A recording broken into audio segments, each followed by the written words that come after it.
para jamaah yang dimuliakan Allah Subhanahu wa taala, di pagi hari ini yang akan kita jelaskan adalah berkenaan dengan kewajiban kita untuk mengetahui akidah, atau paling tidak kita akan jelaskan tentang pentingnya akidah Islam yang sahih dalam kehidupan sehari-hari.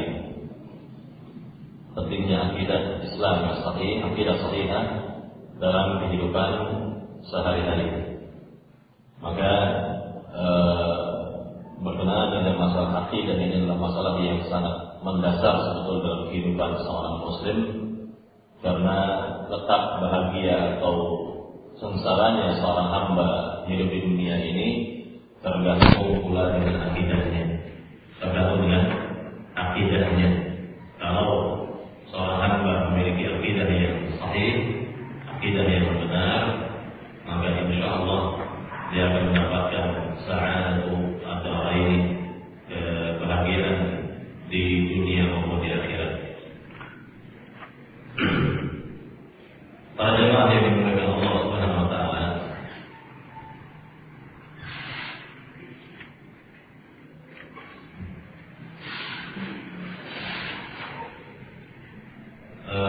berkenaan dengan akidah Islam, kita akan terangkan terlebih dahulu ya, apa itu akidah sebenarnya, kemudian dari mana kita mengambil akidah kita, dan bagaimana kita memahami akidah kita, bagaimana kita memahami akidah Islam dan pemahaman yang benar.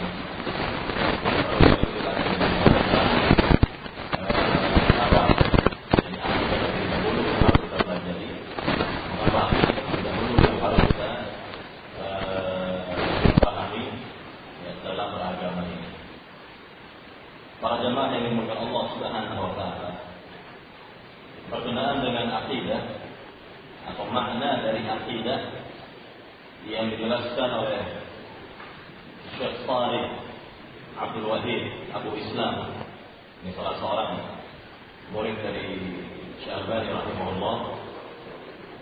Beliau mengatakan dalam kitabnya ini pada halaman 30 bahwa akidah, kata beliau, adalah ma yadinul insan bihi rabbuh, ma yadinul insan bihi rabbuh jalla wa ala, wa ma yaqidu qalbuhu alayhi bihayth tataghalghal fi a'maqi nafs wa yas'ub za'za'atuha aw dukhul shakk fiha, fal jibal taharrak min amakiniha wal aqidah thabitah fi qalbil mu'min. Jadi akidah adalah apa yang diyakini oleh seorang tentang Rabb-Nya dan apa yang diyakini ya di hatinya, sehingga tidak tergoyahkan sedikit pun, ya, sedikit pun, atau tidak dapat masuk keraguan padanya, sehingga dikatakan di sini gunung-gunung dapat yakni berguncang. Kalau dikatakan gunung-gunung dapat berguncang, dapat bergoyang begitu dari tempatnya, namun akidah yang sahih thabitah fi qalbil mu'min, tetap kokoh di hati orang yang beriman. Jadi sekali lagi, akidah itu adalah apa yang diyakini oleh seorang hamba tentang Rabb-Nya misalnya, atau tentang suatu yang diyakini di hatinya dan tidak dapat tergoyahkan dengan apapun juga, atau ya diberi keraguan padanya. Kalau dikatakan di sini, ini permisalan ya, kalau gunung dapat bergoyang dan berguncang, ya, namun akidah seorang muslim yang sahih tidak akan tergoyahkan, tidak akan terguncang. Nah, inilah berkenaan dengan masalah akidah. Misal banyak berkenaan dengan masalah ini. Contoh ya, berkenaan dengan Rabb Allah Azza wa Jalla, kita meyakini dengan seyakin-yakinnya yang di dalam akidah seorang muslim, seorang mukmin, bahwa Allah Subhanahu wa taala fis sama. Ini misal. Allah Subhanahu wa taala di langit, keberadaan zatnya Allah Subhanahu wa taala di sama di langit. Ini berdasarkan tentunya ada dalil yang banyak baik dari Al-Qur'an maupun dari hadis Nabi. Kalau kita lihat dari Al-Qur'an seperti dalam surat Taha ayat 5, Allah Subhanahu wa taala nyatakan tentang dirinya di langit, Ar-Rahmanu 'ala al-'arsyis tawa. Ar-Rahmanu 'ala al-'arsyis tawa. Ar-Rahman, yakni Allah yang Maha Murah bersemayam di atas singgasananya. Ini jelas. Atau dalam hadis Nabi yang mulia, di mana Nabi bertanya kepada seorang budak wanita di zamannya, bertanya Aina Allah, di manakah Allah itu berada? Dijawab oleh si budak ini apa? Di sama, sambil memberikan arahan ke langit, di sama, di langit. Nah ini jawaban yang disetujui oleh Rasulullah SAW. Dan ini keyakinan yang mantap yang ada pada diri seorang Muslim, tidak tergoyahkan. Tidak tergoyahkan. Jadi kalau ada orang memberi keraguan, oh Allah itu berada di mana-mana misalnya. Ada orang memberi keraguan, oh Allah itu menyatu dengan makhluknya misalnya. Ini tidak akan tergoyahkan. Ya, inilah akidah. Nah inilah yang dimaksud dengan akidah sahihah, akidah yakni Muslim yang benar, yang lurus. Kemudian para jamaah yang dimuliakan Allah Subhanahu wa taala, kalau seorang bertanya, dari mana sumber akidah Islam itu? Dari mana sumbernya? Tentu jawaban yang tepat adalah bahwa akidah sahihah, akidah Islam yang sahih itu berasal dari Al-Quran dan hadis Nabi SAW yang sahih. Jadi tidak diambil dari kitab-kitab filsafat, tidak diambil dari perkataan-perkataan orang-orang kafirin, orang-orang non-muslim, dan lain sebagainya, tidak. Bukan bersumber dari itu semua, melainkan bersumber dari wahyu, bersumber dari wahyu atau dua wahyu, Al-Quran dan hadis Nabi SAW yang sahih. Nah, berkenaan dengan Al-Quran ini, yang tentunya tidak akan terdapat di dalamnya penyimpangan-penyimpangan, tidak akan terdapat di dalamnya kebatilan-kebatilan, maka Allah Subhanahu wa taala nyatakan hal ini dalam ayat yang mulia.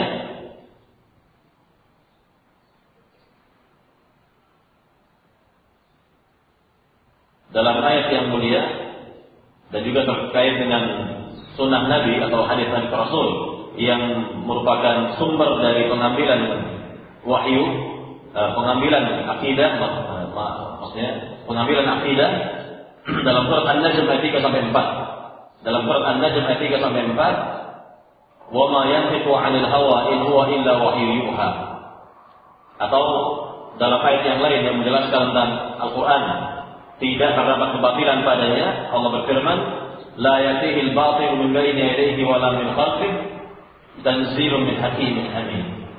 yakni tidaklah datang kebatilan dari sisi Allah Subhanahu wa taala dan tidak pula datang setelahnya kebatilan yang diturunkan, bahwa Al-Quran tersebut diturunkan dari zat yang maha, yakni hakim atau bijaksana dan maha terpuji.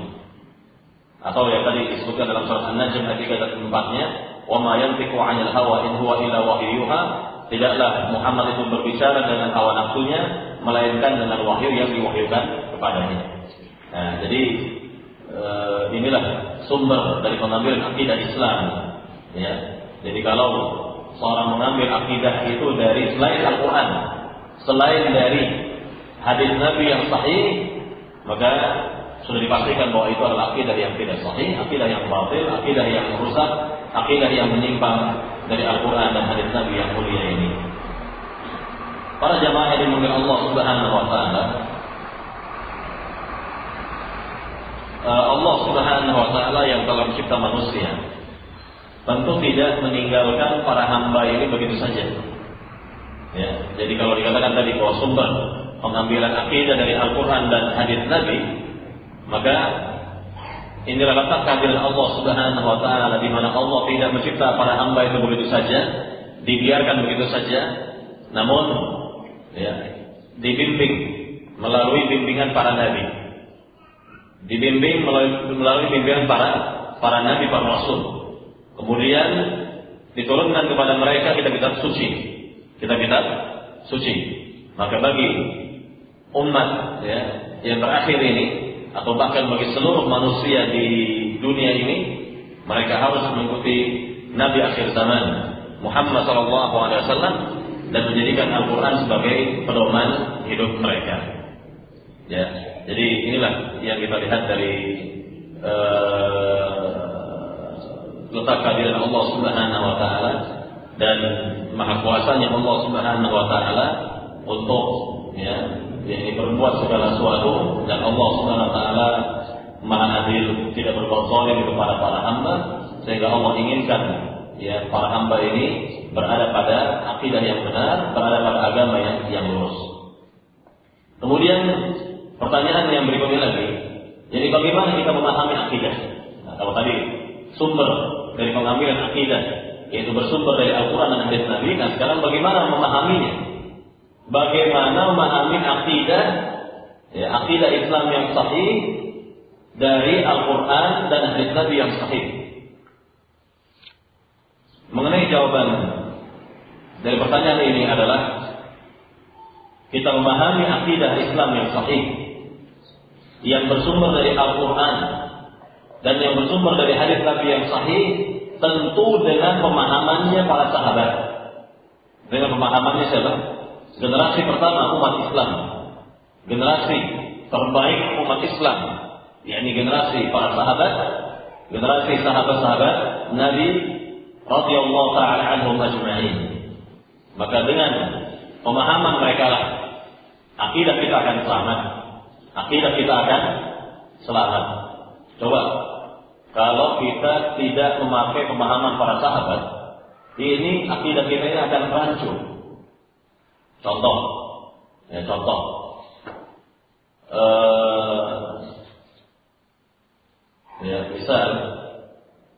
dalam ayat yang mulia Allah Subhanahu Wa Taala berfirman, "Wa'bud rabbaka hatta ya'tiyakal yaqin." Sembahlah Tuhanmu, sembahlah olehmu Tuhanmu itu sampai datang kepadamu al-yaqin. Sekarang saya tanya kepada para jamaah, apa pengertian al-yaqin menurut kaum sufi? Menurut pemahaman kaum sufi, sembahlah Tuhanmu, kata Allah, wa'bud rabbaka, sembahlah Tuhanmu hatta sampai ya'tiyaka, datang kepadamu al-yaqin, sampai datang kepadamu keyakinan. Nah, kalau kita memahami ayat ini dengan pemahaman dari kaum sufi, bukan pemahaman dari para sahabat, apa jadinya ayat ini? Apa jadinya dalam memahami ayat ini?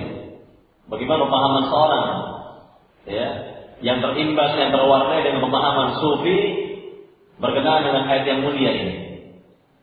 Orang-orang sufi meyakini al-yaqin, yakni kalau seorang sudah mencapai tingkatan tertentu, sampai tingkatan tertentu. Jadi kalau dalam agama sufi itu dikenal beberapa tingkat. Secara garis besar, tingkatan syariat dan tingkatan hakikat. Tingkatan syariat, tingkatan hakikat yang paling atas. Nah, kalau kita ini masih dianggap syariat, artinya masih berkewajiban apa? Beribadah kepada Allah, masih wajib sholat, masih wajib siyam dan lain sebagainya. Karena masih syariat, masih di bawah syariat. Nah, kalau sudah mencapai pokok, artinya kalau tokoh-tokoh mereka sudah mencapai hakikatnya, nah ini sudah mencapai keyakinan, al-yaqin terhadap Allah Subhanahu Wa Taala, sehingga tidak lagi wajib mengerjakan ibadah-ibadah, tidak lagi wajib mengerjakan apa? Ibadah-ibadah, tidak wajib lagi sholat, tidak wajib lagi siam, tidak wajib lagi ini itu, karena mereka sudah al-yaqin, mencapai derajat al-yaqin, yakin kepada Allah Subhanahu Wa Taala bahwa Allah itu menyatu dengan dirinya, sehingga buat apa lagi mengerjakan ibadah-ibadah tadi.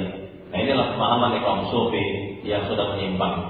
Maka yang benar dari makna al-yaqin di situ adalah al-maut, kematian. Sembahlah olehmu Tuhanmu itu sampai datang kepadamu kematian. Nah, kita lihat Rasulullah SAW dan para sahabat, mereka beribadah kepada Allah sampai mereka wafat. Nah, inilah yang kita lihat dari ibadahnya Rasulullah dan para sahabat, dan mereka memahami demikian mengenai ayat yang mulia ini. Nah, ini pemahamannya para sahabat yang kita pakai. Pemahamannya para sahabat yang kita pakai di dalam memahami akidah Islam. Ya, memahami akidah Islam. Contoh tadi yang saya berikan tadi berkenaan dengan seorang budak perempuan, ya, budak wanita yang ditanya oleh Rasulullah SAW, "Aina Allah?" di mana Allah berada, dan ia menjawab di langit, dan disetujui oleh Rasulullah SAW. Maka inilah, ya, pemahaman yang benar dalam memahami akidah, memahami aina Allah, di mana Allah berada. Dan masih banyak lagi keterangan-keterangan dalam hal ini, di mana para salafus salih benar pemahaman mereka dalam akidah. Maka kalau tadi dikatakan bahwa akidah terlebih dahulu yang harus kita pelajari, maka ini sesuai dengan hadis Nabi yang mulia sallallahu alaihi wasallam, di mana Nabi bersabda dalam hadis yang sahih, "May yuridillahu bihi khairan yufaqihu fid-din." Barang siapa dikehendaki kebaikan oleh Allah, maka Allah berikan pemahaman yang benar kepadanya tentang agama. Nah, sekarang saya tanya mengenai hadis yang mulia ini. Tadi Nabi mengatakan, "May yuridillahu bihi khairan yufaqihu fid-din." Barang siapa dikehendaki kebaikan oleh Allah, maka Allah akan berikan pemahaman yang benar, ya, kepadanya tentang agama ini. Nah, sekarang pertanyaannya, yakni kalau dikatakan Allah akan berikan pemahaman yang benar mengenai agama, dan materi agama ini banyak sekali. Ada akidah, ada fikih, ada muamalah dan lain sebagainya. Ini materi-materi agama, banyak sekali materi agama itu. Maka kalau Allah tadi mengatakan, atau Nabi tadi mengatakan bahwa Allah akan memberikan pemahaman yang benar, Allah akan memberikan pemahaman yang benar kepada tentang agama, yakni materi apa terlebih dahulu yang akan diberikan? Yakni dari pemahaman yang benar ini, materi akidah. Jawabannya adalah materi akidah terlebih dahulu. Karena Nabi memfokuskan kepada para sahabatnya, kepada umat Islam ketika itu tentang akidah terlebih dahulu sebelum yang lain. Bayangkan, Nabi prioritaskan penjelasan masalah akidah ini 13 tahun di Mekah dan 10 tahun di negeri Madinah. Yang diprioritaskan oleh Nabi adalah masalah akidah, walaupun yang lain juga diajar oleh Rasul, diajar oleh Nabi, ya, diterangkan oleh Rasul, namun ya, yang prioritasnya adalah masalah akidah ini. Nah, inilah penjelasan dari yakni keterangan dari hadis Nabi yang mulia, "May yuridillahu bihi khairan yufaqihu fid-din." Baik, para jamaah yang dimuliakan Allah Subhanahu wa taala, dalil yang menjelaskan bahwa kita harus kembali kepada pemahaman para sahabat dalam memahami agama bisa kita lihat dalam surat At-Taubah ayat 100. Dalam surat At-Taubah ayat 100 Allah berfirman, "Was-sabiquna al-awwalun minal muhajirin wal ansar walladzina tabauhum bi ihsan radhiyallahu anhum wa radu anhu wa 'adda lahum jannatin tajri tahta al-anhar khalidina fiha abada dzalikal fawzul 'adzim." Yang artinya, dan orang-orang yang pertama kali masuk agama Islam dari kalangan muhajirin dan ansar, dan orang-orang yang mengikuti jejaknya mereka, ini jejaknya kaum muhajirin dan ansar dengan baik, maka Allah ridha kepada mereka dan mereka pun ridha kepada Allah. Allah siapkan bagi mereka surga yang mengalir padanya atau di bawahnya sungai-sungai, mereka kekal di dalamnya untuk selamanya, dan itulah kemenangan yang besar. Nah, ini keterangan dari Rabbul Alamin bahwa kita wajib mengikuti pemahamannya para sahabat di dalam memahami akidah dan juga yang lainnya. Jadi bukan masalah akidah saja. Karena mungkin ada orang berkata, ya, oh kalau masalah akidah kita ikut akidah salaf saja lah. Tapi masalah dakwah misalnya, nah kita ikut yang lain. Nah ini ada orang seperti ini. Atau oh iya kalau masalah akidah kita ikut akidah salaf, tapi masalah ibadah, nah kita ikut yang lain. Nah ini sudah menyimpang seperti ini. Tidak benar. Jadi mengikuti para sahabat dalam seluruh pemahaman agama, dalam seluruh materi agama, dalam seluruh permasalahan agama kita ikuti pemahaman para salafus salih, para sahabat radhiyallahu ta'ala anhum ajma'in. Kemudian dalil sekarang dari hadis yang berkenaan dengan hal ini, kewajiban kita mengikuti pemahaman para sahabat, di mana Nabi sallallahu alaihi wasallam bersabda mengenai iftiraqul ummah, perpecahan umat Islam yang telah terjadi setelah Rasul wafat. Apa kata Nabi? Sataftariqu ummati ala 73 firqa kulluhum fin nar illa wahidah. Qalu ma hiya ya Rasulullah? Qala hiya allati takunu ala ma ana alaihi wa ashabi. Ini hadis yang disahihkan oleh Al-Albani rahimahullah dalam As-Sahihah. Kata Nabi yang mulia bahwa kelak umatku akan terpecah belah menjadi 73 firqah, 73 golongan. Seluruhnya masuk ke neraka, atau kalau bahasa yang tepat mampir ke neraka, karena tidak seluruh, karena umat Islam ini akhirnya akan dimasukkan ke dalam surga pula. Nanti akhirnya semua yang dikatakan masuk ke neraka akan dimasukkan ke dalam surga. Yakni kulluhum finnar, seluruhnya mampir ke neraka illa kecuali satu kelompok. Ya, qalu, maka para sahabat bertanya tentang kelompok yang selamat ini, wahai Rasulullah, siapa dia? Yakni apa kata Nabi? Hiya allati takunu ala ma ana alaihi wa ashabi, yaitu mereka yang berada pada pemahamanku dan pemahaman para sahabatku, yakni dalam memahami agama Islam tentunya. Di dalam memahami agama Islam ini.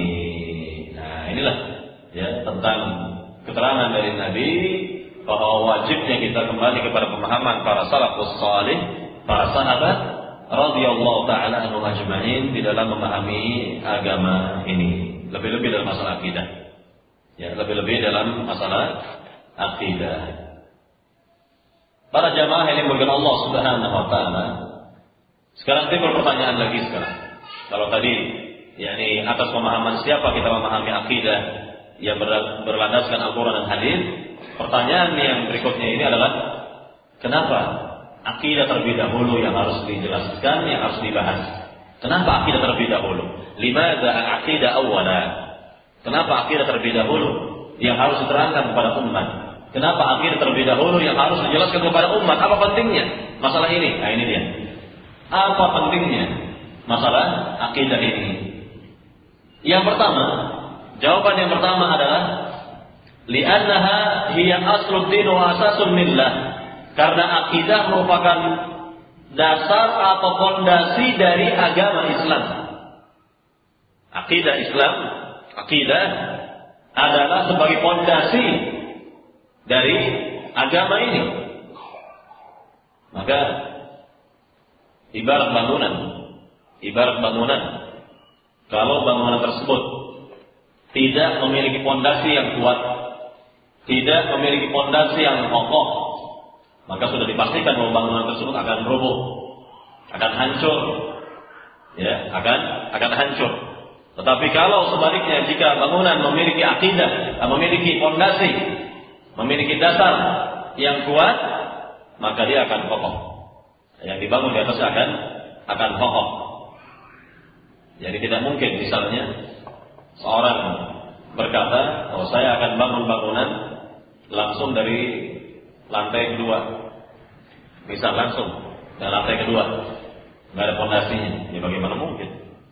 Ya bagaimana mungkin akan dapat dibangun yang seperti ini? Ini ibarat orang mungkin membangun bangunan di atas gelombang, ya ini laut. Ini mustahil lah. Satu hal yang mustahil maknanya.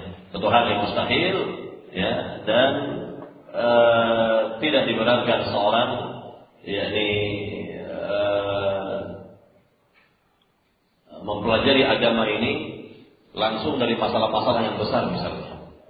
dari masalah-masalah yang besar. Jadi dari awal terlebih dahulu mestinya dari tahapan-tahapannya yang harus dia lalui, ya. Jadi tidak mungkin langsung pada masalah-masalah yang besar. Misalnya, saya akan mempelajari agama Islam ini langsung dari pembahasan misalnya apa? Jual beli. Langsung saya akan mempelajari agama Islam ini dari pembahasan jihad misalnya. Saya ingin mempelajari agama ini dari masalah apa misalnya? Ya, yang lain lah. Yang itu yang lain tanpa memberikan perhatian terhadap masalah akidah. Nah, ini sangat disayangkan. Sangat disayangkan kalau hal ini terjadi. Ya, maka banyak orang yang memiliki misalnya pengetahuan tentang ibadah, tentang ini itu, namun dalam masalah akidah tidak paham. Dalam masalah akidah tidak mengerti. Ini sangat sayang. Misal banyak di antara orang misalnya katakanlah kalau ada orang ahli tafsir misalnya, ya, atau ahli fikih misalnya, tapi kok akidahnya tidak beres. Nah, ini sangat disayangkan. Seperti ini sangat disayangkan. Ya. Kemudian kita lihat di sini berkenaan dengan akidah Islam yang dikatakan tadi sebagai fondasi dasar dalam agama ini, ya, maka bisa diberikan satu permisalan apabila akidah seorang kuat, ya, akidah seorang muslim kuat, permisalannya adalah bagaikan pohon yang memiliki akar yang kuat. Allah Subhanahu wa taala berfirman, ini permisalan ini disebutkan dalam ayat Al-Qur'an dalam surat Ibrahim.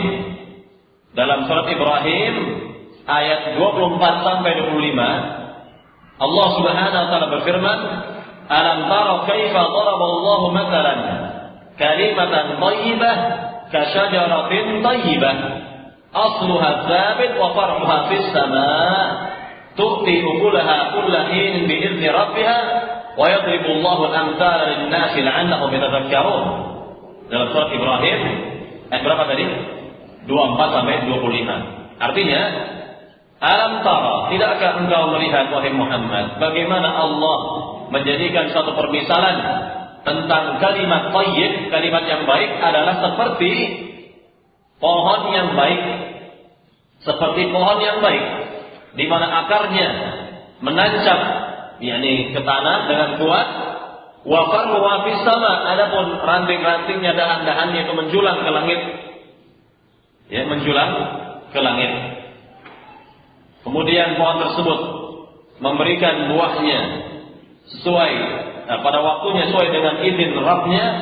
Demikianlah Allah jadikan perumpamaan bagi manusia agar mereka bisa ingat.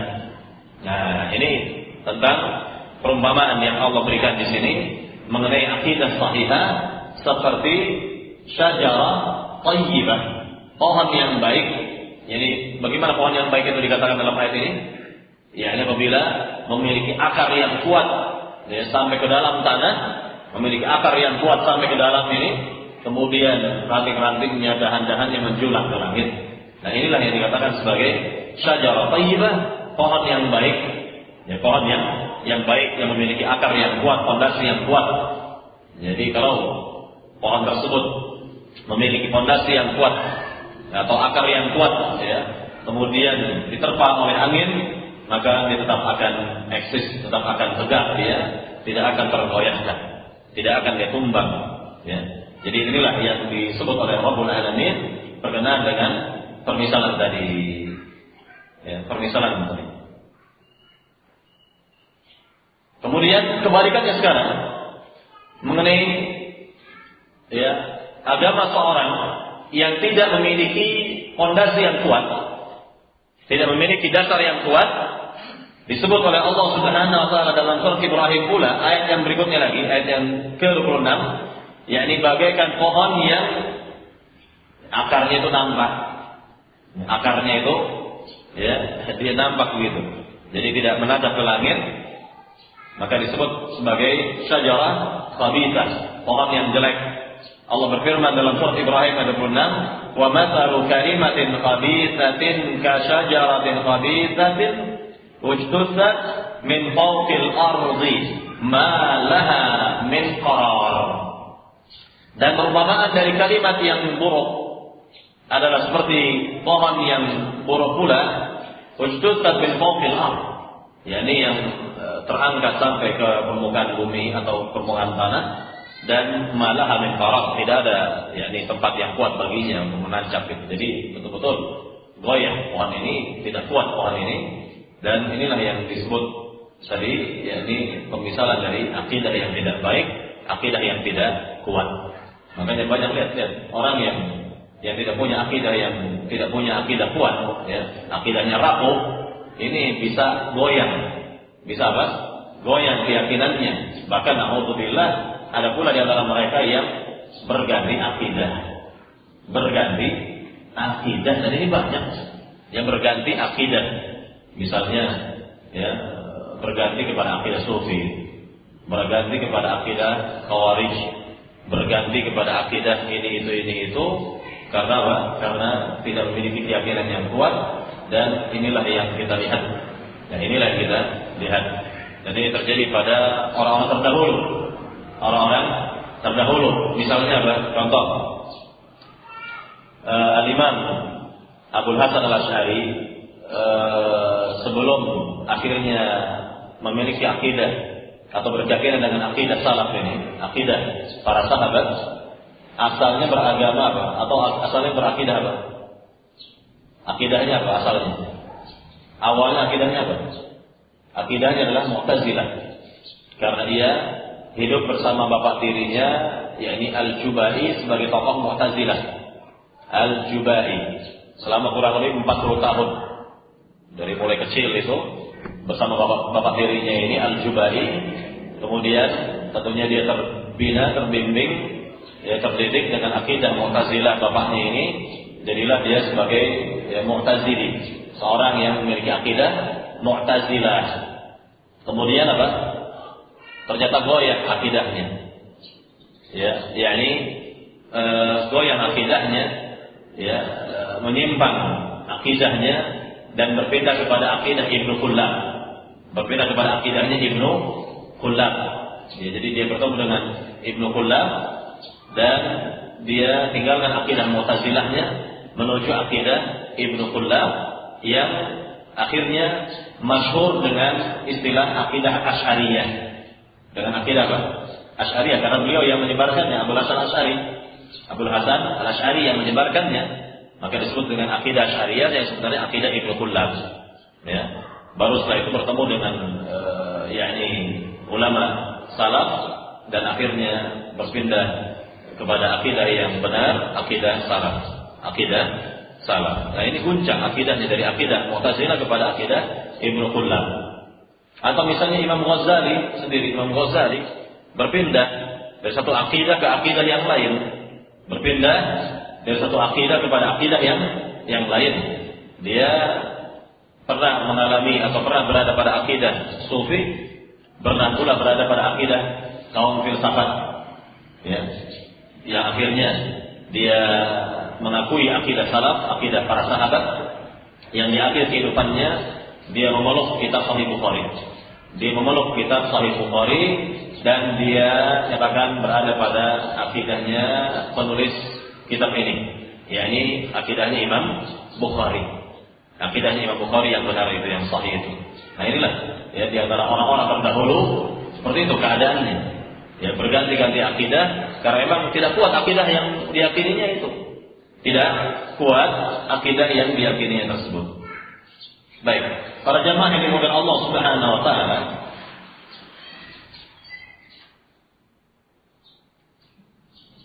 kita lihat jawaban yang kedua sekarang.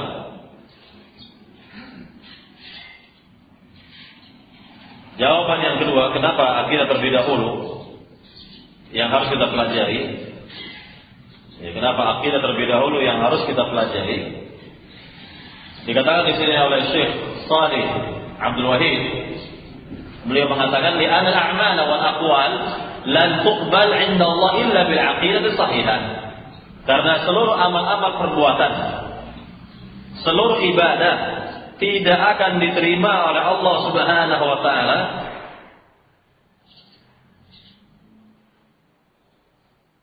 tidak akan diterima oleh Allah Subhanahu wa taala kecuali dengan akidah sahihah. Kecuali jika memiliki akidah sahihah, akidah yang benar. Jadi seluruh amal-amal hamba, seluruh ibadah-ibadah hamba tidak akan diterima oleh Allah Subhanahu wa taala kecuali jika ia memiliki akidah yang benar. Contoh, ini kalau seorang tidak memiliki akidah yang benar, bagaimana mungkin ibadahnya akan diterima oleh Allah? Contohnya begini. Ini masih banyak kita saksikan. Misal di antara orang pergi haji, niatnya apa? Apa niat pergi hajinya itu? Nah, di antaranya ingin dipanggil Pak Haji, ingin disebut ya Pak Haji, Bu Hajat. Ya, jadi yang seperti ini jelas merusak ibadah, merusak ya, ibadah hajinya itu. Karena sebenarnya ya bukan itu yang ya sebenarnya bukan itu ya, tujuan dari ibadah haji. Dan tujuan dari ibadah haji adalah untuk mengharapkan keridhaan dari Allah Subhanahu wa taala. Mengharapkan keridhaan dari Allah Subhanahu wa taala. Maka banyak atau pasti ada di antara orang Islam ini yang tujuan dari pergi ibadah hajinya itu adalah untuk mendapatkan gelar haji ini agar dapat dipanggil Pak Haji misalnya, sehingga sebagian orang kalau tidak dipanggil Pak Haji akan marah dia. Nah ini kan masalah akidah ini. Ini masalah akidah. Jadi niat ini jelas masalah akidah. Niatnya sudah tercemar, niatnya sudah ternodai ya dengan yang seperti ini. Ini masalah akidah. Ya, coba lihat. Ini dasar atau dampak buruk dari ya tidak memiliki akidah yang sahih. Tidak memiliki akidah yang benar, yang sahih. Kemudian contoh yang lain ya banyak sekali tentunya berkenaan dengan orang-orang yang amal-amal yang tidak akan diterima oleh Allah Subhanahu wa taala. Contoh dalam hadis Muslim disebutkan ada 3 orang yang kelak berhadapan dengan Rabbul Alamin. 3 ya, golongan manusia, 3 orang yang akan berhadapan dengan Rabbul Alamin, si A, si B dan si C. Ketika si A ditanya oleh Allah Subhanahu wa taala, ini dalam hadis ya. Nanti akan ditanya oleh Allah Subhanahu wa taala, si A ditanya oleh Allah, "Fama amilta?" Apa yang telah engkau lakukan di dunia? Apa kata si A? "'Allamtul Qur'an, ta'allamtul Qur'an wa 'allamtul Qur'ana ya lillahi." Aku belajar Al-Qur'an dan aku mengajarkan Al-Qur'an karena engkau ya Allah. Karena engkau ya Allah. Apa kata Allah? "Kadzdzabta." Engkau dusta. Engkau belajar Al-Qur'an atau engkau membaca Al-Qur'an karena engkau ingin dipanggil qari. Ingin dipanggil disebut qari. Kemudian orang yang kedua, ketika ditanya dengan pertanyaan yang sama, "Fama amilta?" Apa yang telah engkau lakukan di dunia? Si B mengatakan, "Aku berinfak atau mengeluarkan sebagian hartaku karena engkau ya Allah." Maka Allah katakan, "Kadzdzabta." Engkau dusta. Engkau melakukan hal itu semua karena engkau ingin dipanggil Jawad atau Karim. Ini orang dermawan, si dermawan begitu. Ingin dipanggil ya oleh orang sebagai orang yang dermawan. Kemudian si C ketika ditanya oleh Allah Subhanahu wa taala dengan pertanyaan yang sama, "Fama amilta?" Apa yang telah engkau lakukan selama hidup di dunia? Kata si C, "Aku berjuang karena engkau ya Allah. Aku bertempur di medan perang ini karena engkau ya Allah." Maka Allah katakan, "Kadzdzabta." Engkau dusta. Engkau melakukan hal itu karena engkau ingin dipanggil pahlawan atau si pemberani. Nah, maka tiga-tiganya ini disyarat oleh Allah Subhanahu wa taala ke neraka. Ketiga-tiganya disyarat oleh Allah Subhanahu wa taala ke neraka. Nah, ini yang seperti ini terjadi akibat apa ini? Akibat dari ini akidah yang tidak benar. Akidah yang tidak lurus. Akidah yang tidak baik. Coba, sia-sia. Yang dilakukan itu sia-sia. Tidak diterima oleh Allah Subhanahu wa taala. Apa yang dikerjakan oleh si A tidak diterima, yang dilakukan oleh si B, si C tidak diterima oleh Allah Subhanahu wa taala. Ini sebagai contoh. Ini sebagai contoh bahwa akidah sahihah ini sebagai ya, syarat atau syarat utama diterimanya amal ibadah. Syarat utama diterimanya amal ibadah, karena ya di dalam amal-amal tersebut yang harus terpenuhi apabila ingin diterima oleh Allah Subhanahu wa taala adalah ikhlasul niyyah, mengikhlaskan niat karena Allah Subhanahu wa taala. Di samping ittiba' Rasul, ikut dengan contoh Rasul sallallahu alaihi wasallam. Jadi bagaimana mungkin akidah seorang hamba akan diterima oleh Allah Subhanahu wa taala kalau akidahnya menyimpang? Contoh, saya tanya kepada jemaah, ada tidak di negeri kita ini orang yang misalnya sholat, siam, haji dan lain sebagainya, namun ia juga masih berbuat syirik kepada Allah? Banyak. Seperti ini banyak. Ya, di satu sisi memang betul dia beribadah kepada Allah. Sisi yang lain dia masih berbuat syirik kepada Allah Subhanahu wa taala. Bahkan ada di antara orang sebagai dukun misalnya, berprofesi sebagai dukun walaupun tiap tahun pergi haji, namun dia profesi sebagai dukun.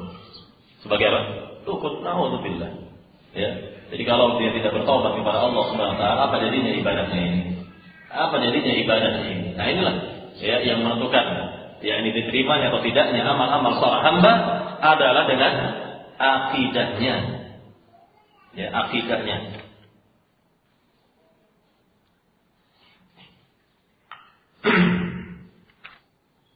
Para jamaah yang dimuliakan Allah Subhanahu wa taala. Sekarang jawaban yang ketiga.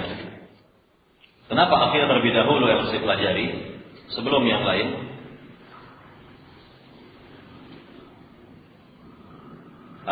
Sebelum jawaban yang ketiga, kita beri dalil ya. Kita jelas atau bawakan dalil-dalil yang berkenaan dengan jawaban yang kedua. Di antara dalil yang bisa kita lihat adalah firman Allah Subhanahu wa taala dalam surat An-Nahl ayat 97. Dalam surat An-Nahl ayat 97, Allah Subhanahu wa taala berfirman, "Man 'amila shalihan." Ini, perhatikan di sini. "Man 'amila shalihan min dzakarin aw untha wa huwa mu'min, falanuhyiyannahu hayatan thayyibah wa lanajziyannahum ajrahum bi ahsani ma kanu ya'malun." Yang artinya barang siapa beramal salih, baik dari kalangan laki-laki maupun perempuan, sedangkan ia adalah orang beriman. Nah ini, yang perlu digarisbawahi adalah orang yang beriman. Maka kami akan berikan kepadanya kehidupan yang baik, dan kami akan ganjar dengan ganjaran atau sebaik-baik ganjaran atau pahala atas apa yang mereka kerjakan selama hidup di dunia. Ini dikatakan barang siapa beramal salih baik dari kalangan laki-laki maupun perempuan, sedangkan ia dalam keadaan beriman. Nah, kalau dikatakan beriman, seorang beriman, ini kalau dikatakan memiliki akidah yang sahih. Akidah yang sahih. Jadi bagaimana mungkin seorang dikatakan beriman kalau dia berbuat syirik misalnya? Nggak mungkin dikatakan beriman. Dikatakan orang yang beriman kalau masih berbuat syirik kepada Allah Subhanahu wa taala. Ini sebagai contoh. Jadi dikatakan orang yang beriman kalau jelas-jelas memiliki akidah sahihah, akidah yang benar, akidah yang sahih. Ya, maka apa dampaknya? Yang pertama, Allah akan berikan kepadanya kehidupan yang baik, dan Allah akan beri ganjaran atau pahala dengan sebaik-baik pahala atas apa yang dikerjakan. Kemudian kita lihat ayat yang semisalnya ini dalam surat An-Nisa sekarang. Ayat 124. Dalam surat An-Nisa ayat 124 Allah berfirman, "Wa may ya'mal minas salihati min dzakarin aw untha wa huwa mu'min, fa ulaika yadkhulunal jannah wa la yuzlamuna naqira." Yang artinya, dan barang siapa beramal salih dari laki-laki dan wanita, sedangkan ia beriman, maka mereka akan masuk ke dalam surga dan tidak akan dizalimi sedikit pun juga. Nah, ini sama maknanya, bersama dengan ayat yang tadi disebutkan. Ya, jadi bagi mereka yang memiliki akidah sahihah, kemudian melandasi amal-amal tersebut dengan akidah sahihah, akidah yang benar, maka insya Allah akan diterima amal-amalnya oleh Allah Subhanahu wa taala. Dan kebalikan, jika seorang melandasi amal-amalnya itu dengan akidah yang rusak, akidah yang tidak baik, maka bagaimana? Bagaimana amal-amalnya? Tidak akan diterima oleh Allah Subhanahu wa taala, sebagaimana Allah berfirman dalam surat Al-Furqan. Ini keterangan mengenai kebalikannya ini. Dalam surat Al-Furqan ayat 23, Allah berfirman, "Wa qadimna ila ma 'amilu min 'amalin faj'alnahu haba'an mansura." Ya.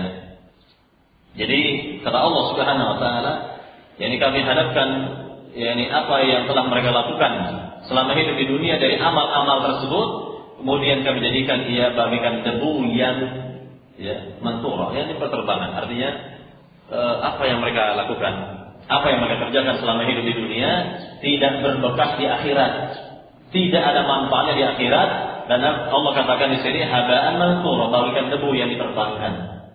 Ya, apa manfaatnya seperti ini? Ya, jadi kalau seorang misalnya diberi umur 70 tahun, hidup di dunia 70 tahun, kira-kira berapa puluh tahun dia beribadah kepada Allah? Berapa puluh tahun dia sholat, dia siam dan lain sebagainya? Berapa puluh tahun?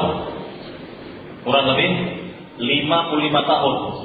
Karena ketika dia berusia baligh, berumur 15 tahun misalnya, ini taruhlah saja 15 tahun berusia baligh, maka selebihnya ya, sisa umurnya itu 55 tahun dia gunakan untuk beribadah kepada Allah, salatnya, siamnya, ininya, itunya, namun kelak di negeri akhirat tidak mendapatkan apa-apa. Ini rugi. Ini kehidupan yang rugi, jelas. Kehidupan yang sangat merugi, tidak dapat apa-apa. Coba, susah payah yang mengerjakan salat selama 55 tahun. Susah payah dia mengerjakan siamnya selama 55 tahun. Bahkan mungkin di antara orang hajinya selama itu pula, zakatnya selama itu pula, dan ibadah-ibadahnya selama itu pula, namun kelak di negeri akhirat Allah katakan haba'an mansura, bagaikan debu yang diterbangkan, nggak berbekas sama sekali. Na'udzubillah. Ya. Nah, ini apa manfaatnya kita beribadah seperti itu? Jadi akidah sahihah sebagai landasan dari ibadah-ibadah, dari amal-amal, jika semuanya itu ingin diterima oleh Allah Subhanahu wa taala.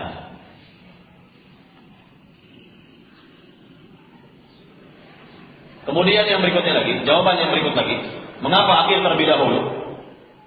Ya, sekali lagi, mengapa akil terlebih dahulu? Li'annaha daruriyatun lil insan a'zam min daruratil ma'i wal hawa. Akidah itu sangat penting dalam kehidupan seorang hamba, lebih penting dari kebutuhannya terhadap air dan udara.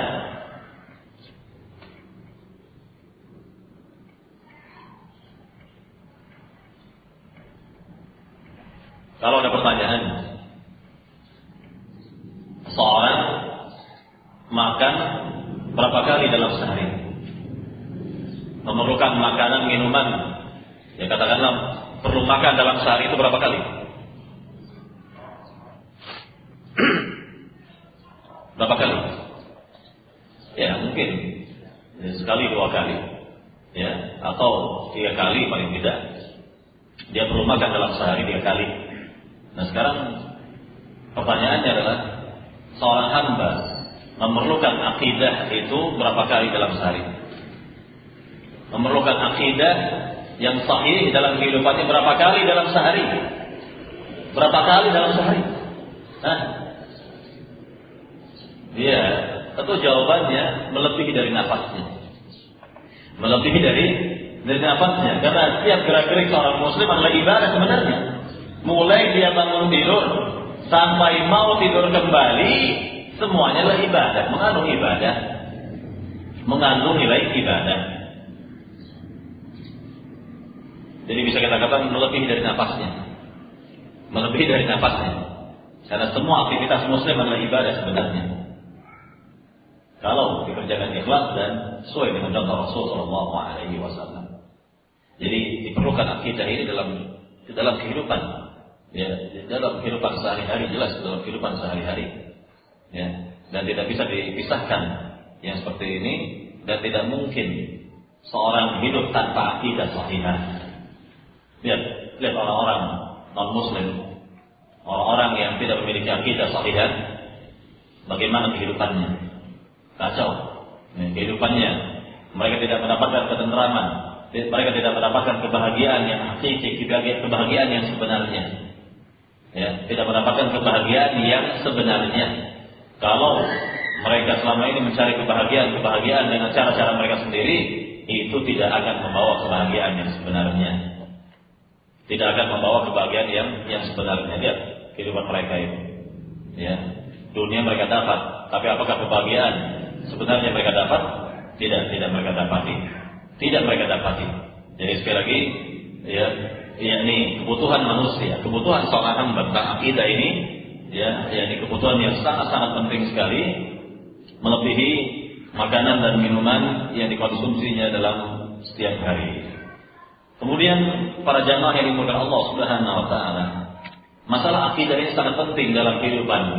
Makanya Rasulullah sallallahu alaihi wasallam memberikan perhatian yang besar terhadap para pemuda. Rasulullah SAW memberikan perhatian yang besar tentang akidah Islam ini kepada generasi muda. Contoh, kita berikan contoh dalam riwayat Tirmidzi dan juga yang lainnya, Nabi Shallallahu Alaihi Wasallam pernah berkata atau bersabda kepada Ibnu Abbas. Apa kata Nabi kepada Ibnu Abbas yang ketika itu masih kecil, masih usia muda, sangat belia usia ketika itu. Apa kata Nabi kepada Ibnu Abbas? Ya ghulam, inni u'allimuka kalimat. Ihfadillaha yahfadka. Ihfadillaha tajidhu tujahak. Idza ista'anta fasta'in billah. Ya, dan seterusnya demikian. Wahai anak, kata Nabi, wahai anak, aku akan ajarkan kepadamu beberapa kalimat. Ya, jagalah Allah, niscaya Allah akan menjaga dirimu. Jagalah Allah, niscaya engkau akan mendapatkan Allah ada di hadapanmu. Apabila engkau meminta pertolongan, mintalah kepada Allah saja. Dan seterusnya demikian. Nah, ini kalimat-kalimat ini jelas masalah akidah yang mendasar yang ditanamkan oleh Rasulullah SAW kepada generasi muda ini, yaitu Ibnu Abbas. Ibnu Abbas radhiyallahu anhu. Ibnu Abbas ini siapanya Nabi? Ibnu Abbas ini siapanya Rasul? Hah? Ibnu Abbas, bukan Abbas. Abbas itu pamannya Rasul. Kalau Ibnu Abbas berarti Abdullah bin Abbas berarti saudara sepupu Rasul. Namun memang jarak umur mereka jauh. Ketika itu Ibnu Abbas masih kecil, masih anak-anak, masih berusia belia. Nabi ajarkan akidah ini kepada Ibnu Abbas yang masih belia ini. Ya ghulam, makanya Nabi katakan ya ghulam, wahai anak. Ya, inni u'allimuka kalimat. Aku ajarkan kepadamu beberapa kalimat. Ihfadillah, jagalah Allah, niscaya Allah akan menjaga dirimu. Yang maksudnya adalah jagalah batasan-batasan agama Allah. Jagalah agama Allah ini, niscaya Allah akan menjaga dirimu. Niscaya Allah SWT akan menjaga dirimu. Ya. Dan ini keterangan dari Nabi yang mulia Sallallahu Alaihi Wasallam bahwa Nabi memberikan perhatian besar kepada anak muda. Dan juga Nabi Sallallahu Alaihi Wasallam ajarkan kepada anak kecil yang ikut makan bersamanya, ikut makan bersama Nabi dan para sahabat yang lain. Apa kata Nabi kepada anak ini? Ini masalah akidah juga termasuk masalah akidah. Ya ghulam, qul bismillah. Wahai anak, makanlah dengan menyebut bismillah. Bismillah. Ini bagian dari akidah. Seperti ini bagian dari akidah. Menyebut nama Allah Subhanahu wa taala ketika makan dan minum. Menyebut nama Allah Subhanahu wa taala ketika makan dan minum. Atau Nabi juga ajarkan kepada yang lain masalah akidah. Kepada generasi muda, kepada Ali bin Abi Thalib ketika itu yang masih yakni masih muda ketika itu, Nabi ajarkan akidah kepada Ali bin Abi Thalib. Dan Ali termasuk orang yang pertama-tama masuk agama Islam dari kalangan anak-anak. Dari kalangan generasi muda itu Ali bin Abi Thalib yang masuk kepada agama Islam terlebih dahulu ketika itu di negeri Mekah. Maka perhatian Nabi Muhammad terhadap generasi muda ini sangat luar biasa, sangat besar. Maka kalau mungkin di antara orang tidak dapat mendakwakan, ya agama yang benar ini kepada generasi tua, maka jangan berputus asa, alihkan dakwah itu kepada generasi muda. Ya tentunya kalau generasi tua, kalau orang tua didakwahkan, ini tentunya memerlukan waktu. Kenapa demikian? Karena puluhan tahun orang tua itu berada pada akidahnya, berada pada akidah sebelumnya, ya kan? Puluhan tahun berada pada kepercayaannya itu, kepada akidahnya itu, maka sulit kita merubahnya. Bagaikan pohon yang sudah tua, ranting yang sudah tua, bagaimana bisa dibelokkan? Ya, bagaimana bisa dibelokkan? Berbeda dengan anak muda yang masih bersih pikirannya, masih bersih lembaran-lembaran kehidupannya, maka tinggal kita warnai. Bagaikan membelokkan ranting yang masih muda, ya, ranting yang masih muda itu gampang dibelok-belokkan. Kita arahkan itu mudah sekali. Nah inilah ya, perhatian Rasulullah SAW kepada anak muda, generasi muda ini sungguh besar. Maka kita lihat dakwah-dakwah yang menyimpang, mereka-mereka yang dakwahnya menyimpang, ya, masuk kepada generasi muda, masuk ke kampus-kampus. Lihat sekarang dakwah Syiah misalnya, dakwah agama Syiah ini masuk ke kampus-kampus yang diyakini bahwa para mahasiswanya itu orang awam dalam bidang akidah dan mudah diwarnai, mudah disimpangkan, mudah diwarnai. Ya, mereka masuk ke kampus-kampus itu sekarang ini, ya, dan yang lain masuk, ya, bahkan masuk ke kalangan anak-anak SMA misalnya, masuk ke kalangan anak-anak SMP, SMA. Ini sudah dibina oleh mereka, sudah dididik oleh mereka. Nah inilah perhatian mereka itu terhadap, ya, yakni anak-anak muda ini agar kelak menjadi penerus-penerus mereka. Maka hendaknya kita yang yakin dengan akidah benar ini, yakin dengan akidah sahihah ini, membentengi generasi muda dengan akidah sahihah, akidah yang benar, ya, akidah Rasulullah dan para sahabat. Coba bisa kita berpikir sejenak dengan akal sehat. Kalau sejak kecil anak-anak misalnya SD lah, ya, sudah menerima ajaran yang benar, sudah menerima akidah yang sahih, bagaimana nanti ketika tumbuh remaja dan tumbuh dewasa, tentu akan menjadi generasi yang baik, akan menjadi generasi yang bagus, generasi yang kuat akidahnya, agamanya. Nah inilah kita harapkan. Nah inilah kita harapkan. Nah kita ini, para jamaah ini mendengar atau mendapatkan akidah sahih seperti ini pada usia berapa? Jamaah-jamaah yang hadir di sini, ya, bapak ibu yang hadir di sini mendapat hidayah seperti ini, tahu akidah sahih seperti ini pada umur berapa? Sejak kecil atau baru sekarang ini? Nah ini, ya, coba kalau kita yakni berikan perhatian yang besar kepada anak-anak, kepada generasi muda dengan akidah sahihah, ya, itu luar biasa, dampaknya luar biasa. Ya, jadi kita bergembira kalau berdiri misalnya SDIT misalnya yang jelas-jelas akidahnya akidah salafus salih, ya, yang yakni di dalamnya diajarkan akidah salafus salih.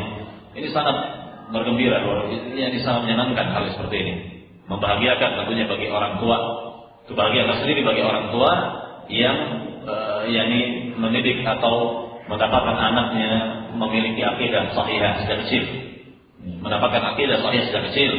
Ini luar biasa. Para jamaah yang dimuliakan Allah Subhanahu wa taala,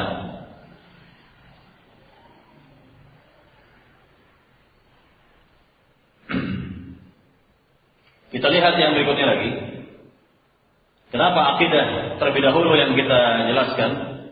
Ini jawaban yang berikutnya lagi. Nah, sebenarnya tadi telah disyaratkan. Jawabannya adalah li'annaha hiya allati turabbir rijal. Karena akidah sahihah itu yang dapat mendidik atau yang dapat membina generasi. Ya, membina generasi tadi sudah dijelaskan, sebetulnya sudah disyaratkan bahwa Nabi SAW memberikan perhatian yang besar terhadap para pemuda agar mereka berada pada akidah yang sahih.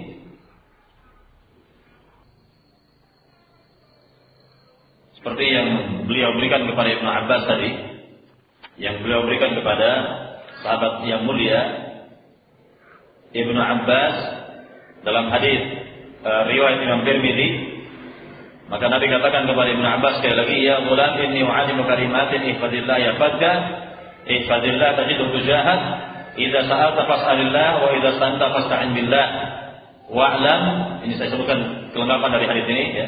Wa'lam anna al-ummata law ijtama'at 'ala an yanfa'uka bi syai'in lam yanfa'uka bi syai'in qad katabahu Allahu lak, wa in ijtama'u 'ala an yadurruka bi syai'in lam yadurruka illa bi syai'in qad katabahu Allahu 'alaika rufi'atil aqlam wa jafatis suhuf.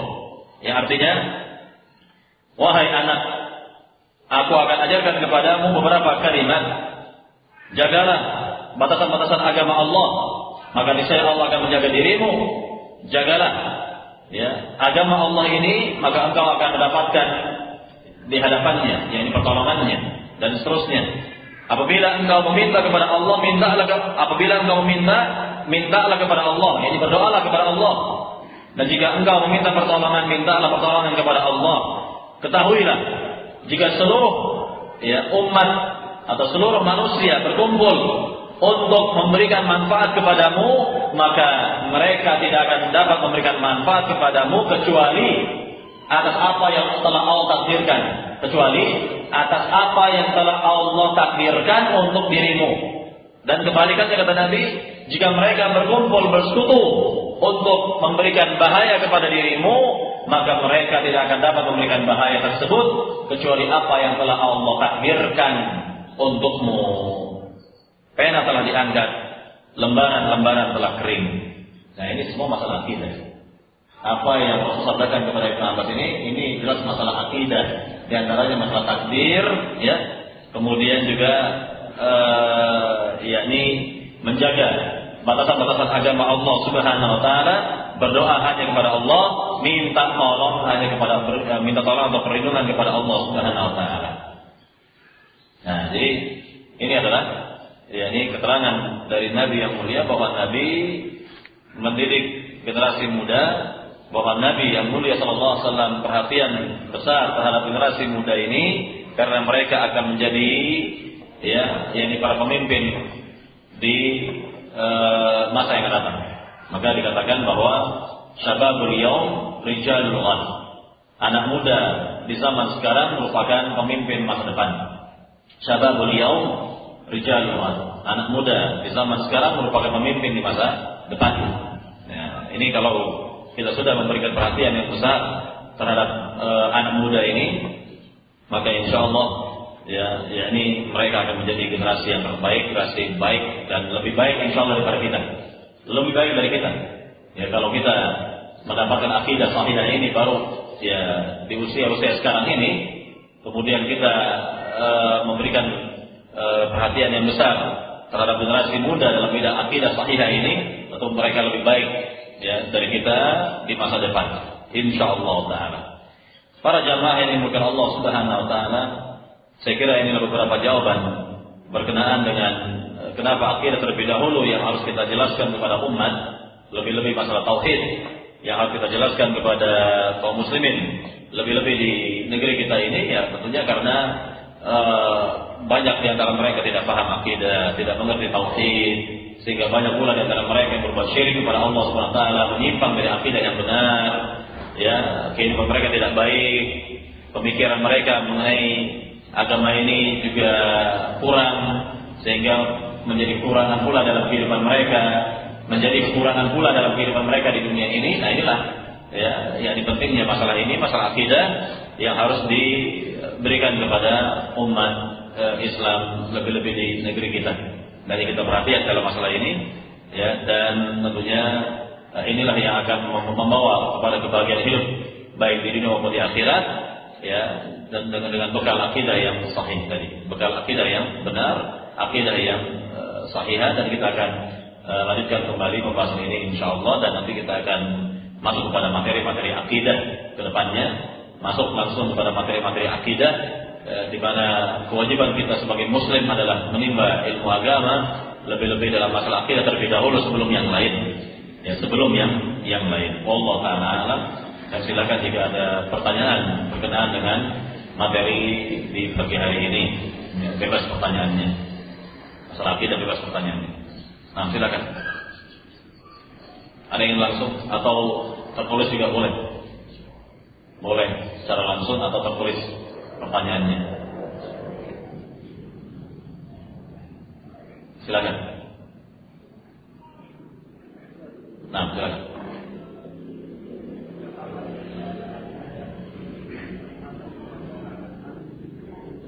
Sejak kapan diperkenalkan akidah yang benar kepada anak-anak?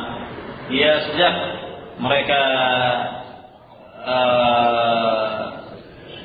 ya tentunya usia ya prasekolah sudah bisa dikenalkan kepada anak-anak ini.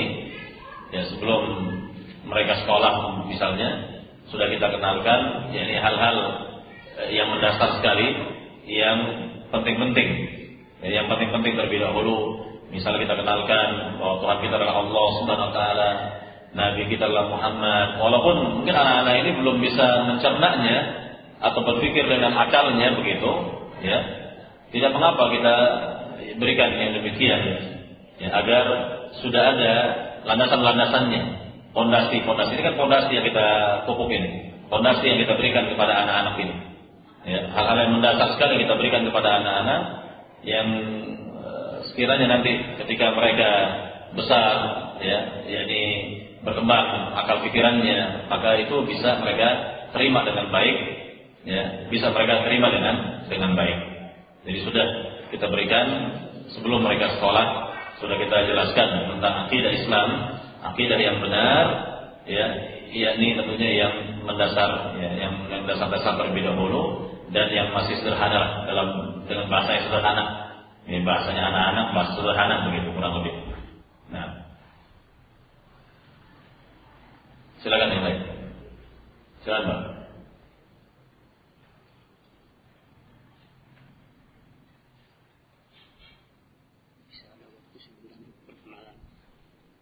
Tidak langsung pertanyaan.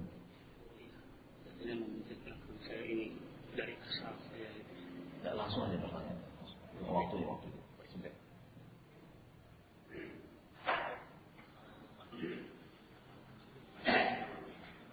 Ya, nanti kita akan jawab. Silakan, Pak. Pertanyaannya, Bapak.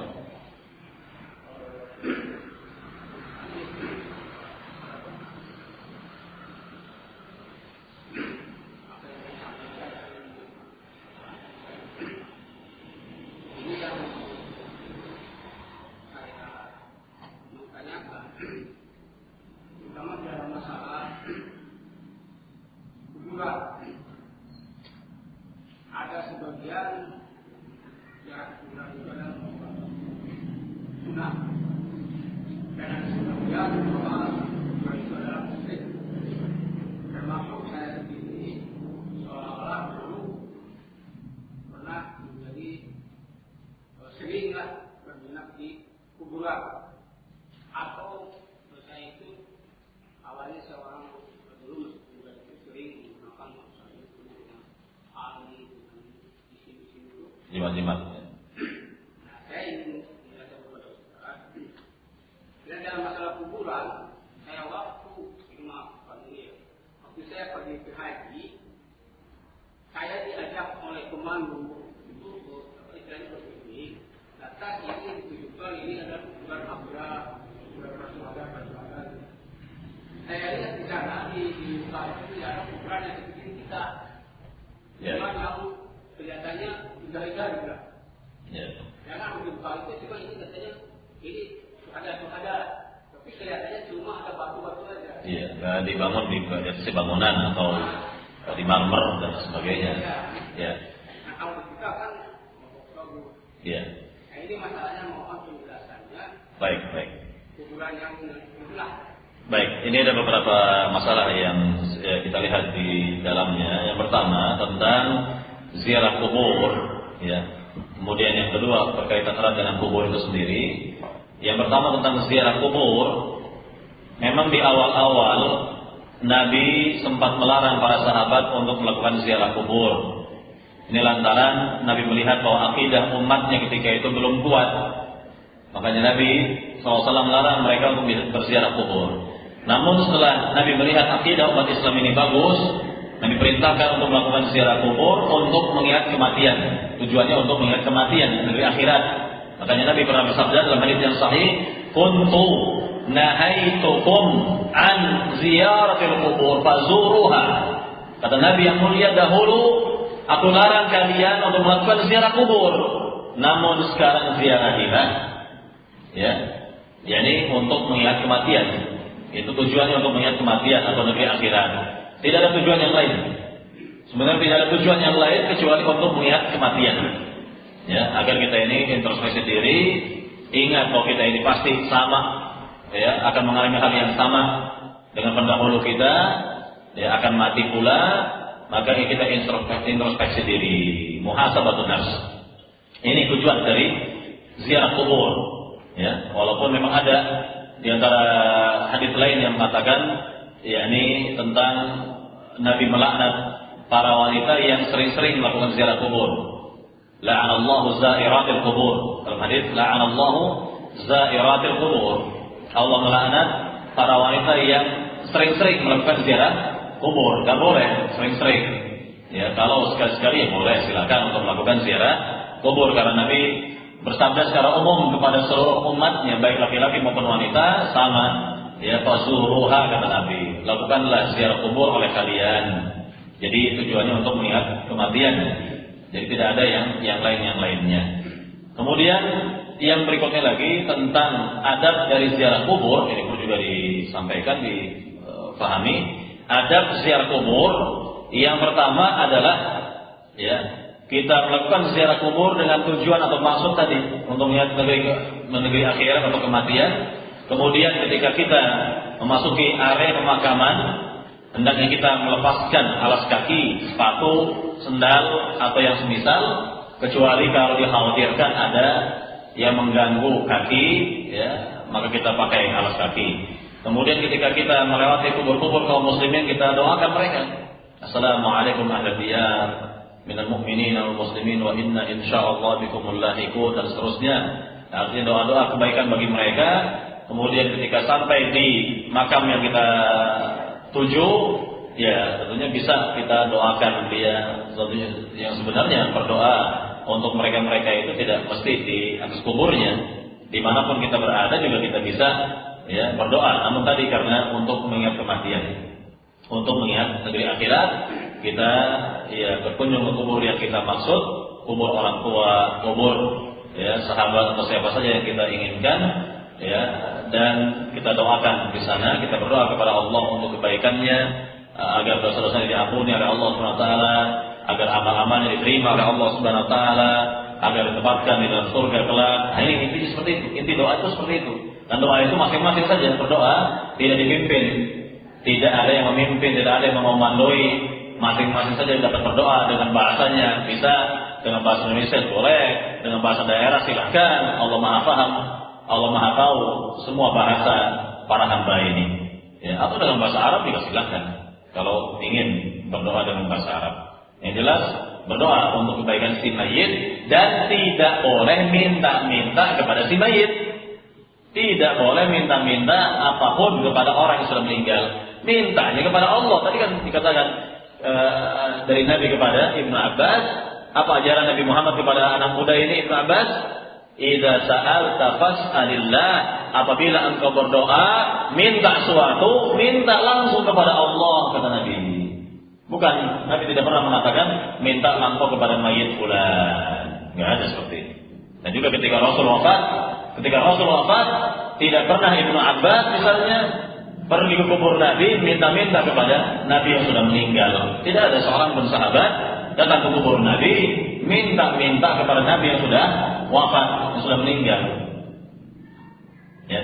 Jadi masing-masing sudah dalam kehidupan ini, kalau seorang tentunya sudah meninggal, ya, dan bagi mereka yang masih hidup tidak bisa atau tidak boleh meminta kepada orang yang sudah meninggal. Justru kita yang mendoakannya, justru kita yang memberikan manfaat. Jangan mengambil manfaat dari si mayit atau minta-minta kepada si mayit. Kitalah yang memberikan manfaat kepada si mayit, itu mendoakannya. Dan ketika dari kubur itu juga tidak boleh kita baca Al-Quran. Kalau mau baca Al-Quran silakan di rumah. Kalau baca Al-Quran silakan di masjid. Jangan di atas kubur. Jangan di atas kubur, karena seperti ini tidak ada contoh dari Nabi yang mulia Sallallahu Alaihi Wasallam. Tidak ada contoh dari Rasulullah Sallallahu Alaihi Wasallam. Kemudian juga tidak dibenarkan untuk menyemen, ya, atau bahkan memberikan marmer pada kuburan, ya, dan sudah, ya, berlaku Pemda DKI, ya, untuk melarang kuburan-kuburan bersemen apalagi di marmer. Namun tujuan mereka tentunya beda, tujuan mereka duniawi, persapan air hujan gitu. Ya, persapan air hujan itu tujuannya sebetulnya. Jadi ini berdasarkan sunnah Nabi yang mulia bahwa kubur itu tidak boleh di semen atau bahkan di marmer, karena ini tabdzir, termasuk tabdzir, mubazir. Yang seperti ini mubazir, cukup ya ini diberikan gunungkan tanahnya 1 jengkal, gunungkan tanah berpusat 1 jengkal, kontrol shibrin kata Nabi. Kemudian pula boleh kalau mungkin diberi batu-batu saja, di sekelilingi batu-batu saja agar tanah pusara tidak tergerus dengan air hujan. Nah ini boleh, atau ditumbuhi rumput-rumputan boleh, ya boleh seperti ini. Jadi ini masalah yang kedua berkenaan dengan kuburan itu sendiri, tidak dibenarkan untuk seperti itu. Dan apa yang dilihat di Saudi Arabia berkenaan dengan kuburan syuhada Uhud, ya, kuburan di Baqi Al-Gharqad, ya, dan yang lainnya memang seperti itu sebenarnya. Ya cukup diberi tanda batu saja di arah kepala atau kaki dan tidak di semen atau di marmer. Kemudian juga berkenaan dengan kuburan ini, sikap kita terhadap kuburan tidak boleh berlebihan, tidak boleh pula merendahkannya. Nabi bersabda dalam hadis yang sahih, la tusallu ila al-qubur wa la tajlisu 'alaiha. Janganlah kalian salat menghadap kubur dan jangan pula kalian duduk di atasnya. Kalau yang pertama, salat menghadap kubur itu artinya sikap berlebihan, sikap kemuliaan yang sudah berlebihan. Dan yang kedua artinya sikap meremehkan kubur, menghinakan kubur. Nah, tidak boleh kita menghinakan kubur atau meremehkan kubur, misal dengan menginjak-injak secara sengaja, duduk dengan sengaja di kubur, atau bahkan yang orang sengaja buang air di kubur. Ya, buang air kecil misalnya di atas kubur, ya tidak boleh seperti ini. Tidak dibenarkan yang seperti ini. Jadi sikap kita adalah sikap yang sedang, sikap pertengahan menghadapi kubur, tidak boleh berlebihan, tidak boleh pula merendahkan kubur, menghinakan kubur. Ya, dan juga seperti yang dilakukan oleh sebagian orang, datang ke kubur-kubur keramat, datang ke kubur-kubur yang ya katanya keramat begitu, kubur sunan, kubur wali, kubur fulan-fulan kiai atau yang semisalnya, kemudian mengambil keberkahan darinya atau bertabarruk, mencari keberkahan pada kubur-kubur tersebut, maka inilah tabarruk yang tidak syar'i, yang tidak dibenarkan oleh agama.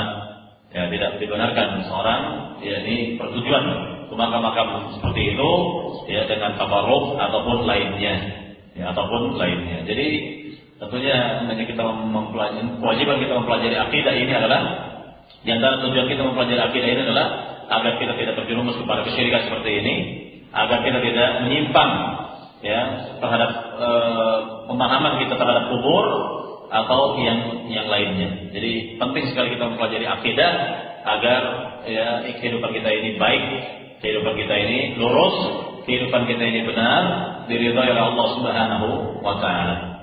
Nah. Silakan. Tadi ada pertanyaan ini, apa beda antara manhaj dan akidah? Manhaj adalah metode di dalam memahami agama secara umum, secara menyeluruh begitu. Jadi manhaj ya lebih luas cakupannya daripada akidah. Kalau kita bisa berikan perumpamaan ya bedanya antara manhaj dengan akidah seperti yang diberikan oleh Syekh Ali Hasan Ali Abdul Hamid hafizahullah. Syekh Ali Hasan menjelaskan bahwa akidah Islam dan seluruh ajaran Islam itu bagaikan rumah dan isinya. Bagaikan rumah dan isinya, semua isinya adalah ajaran Islam. Nah, di antaranya adalah akidah, ibadah, muamalah dan lain sebagainya. Adapun manhaj adalah pagar yang mengelilingi rumah tersebut atau tembok. Ya, tembok pagar itu yang mengelilingi rumah. Ini manhaj. Jadi manhaj itu adalah tembok pagar, ya, pagar tembok itu yang mengelilingi rumah. Adapun rumah dan isinya itu adalah Islam dan ajaran-ajarannya. Islam dan ajaran-ajarannya. Nah, itulah perumpamaan permisalan yang diberikan oleh Syarih Hasan berkenaan dengan beda antara manhaj dan akidah. Paham ya? Bisa dipahami berkenaan dengan perbedaan antara manhaj dengan akidah. Jadi kalau manhaj seorang sudah benar, metode di dalam memahami agama ini sudah benar, maka apapun yang dipelajari dari agama ini akan benar insya Allah. Mempelajari akidah, insya Allah akan benar akidahnya. Mempelajari ibadah, maka akan benar ibadahnya. Mempelajari muamalah, akan benar muamalahnya, dan lain sebagainya akan benar. Karena apa? Manhajnya sudah benar. Jadi kalau pagar tembok atau tembok pagar yang mengelilingi rumah itu kokoh, kuat, benar, sahih, maka apa yang ada di dalamnya akan terlindungi, terjaga, aman begitu. Tetapi kalau tembok tersebut di antara sudah runtuh atau rusak, maka akan mudah orang lain masuk ke rumah, akan mudah siapapun akan mudah masuk ke dalamnya dan melihat apa yang ada di dalamnya, atau merusak apa yang ada di dalamnya, atau mengambil apa yang ada di dalamnya. Nah ini kalau manhaj seorang dalam beragama ini sudah rusak, tidak baik, tidak benar, maka memahami agamanya ini atau agamanya tidak akan benar. Agamanya ternodai, akidahnya tidak akan beres, ibadahnya acak-acakan, tidak akan bagus lantaran manhajnya tidak beres, manhajnya rusak, manhajnya bolong-bolong misalnya. Nah inilah akibatnya. Jadi antara manhaj dengan agama ini, antara manhaj dengan ajaran Islam ini saling berkaitan erat, dan manhaj itu yang melindungi akidah, melindungi ibadah, melindungi agama seorang. Manhaj melindungi agama seorang. Dalam manhaj inilah metode dalam berpikir, pemikiran. Bagaimana metode seorang di dalam memahami agama? Kalau metodenya benar, yakni metodenya para sahabat yang dia ambil, maka akan terjaga, terpelihara agamanya, akan benar agamanya. Tetapi kalau manhajnya sudah gado-gado, nah ini bagaimana mungkin agamanya akan benar?